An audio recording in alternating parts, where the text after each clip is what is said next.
bienvenue à Odam 101, les tendances.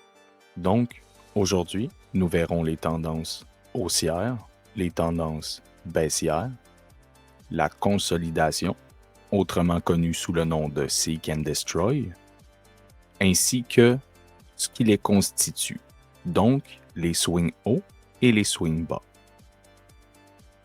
Pour commencer, qu'est-ce qu'un swing haut?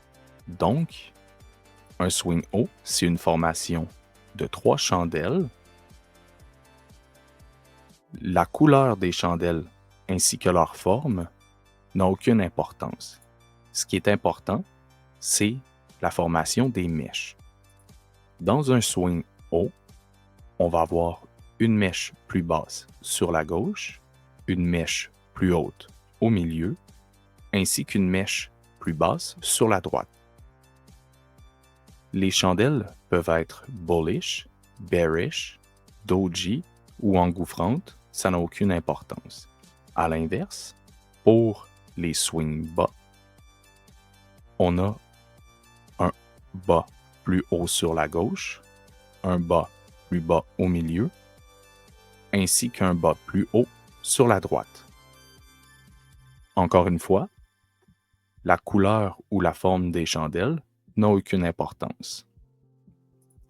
Donc, qu'est-ce qui constitue ensuite une tendance baissière ou haussière? On va aller voir ça tout de suite. La tendance haussière, c'est donc une série de bas de plus en plus haut, ainsi qu'une série de swings hauts de plus en plus haut.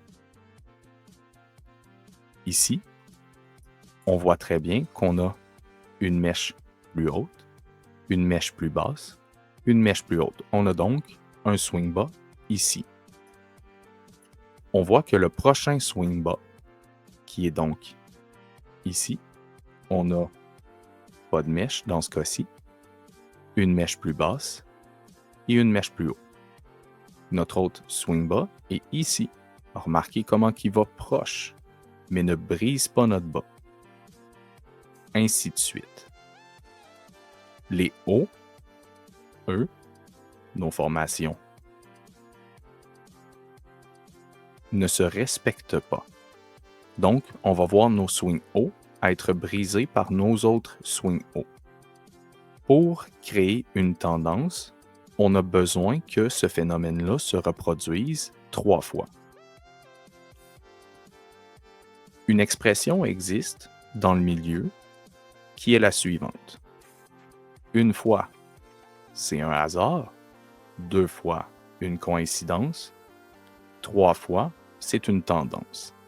Donc, on peut voir ici que le mouvement se reproduit 3 fois. C'est donc un début de tendance haussière. On peut voir que la tendance se poursuit par la suite.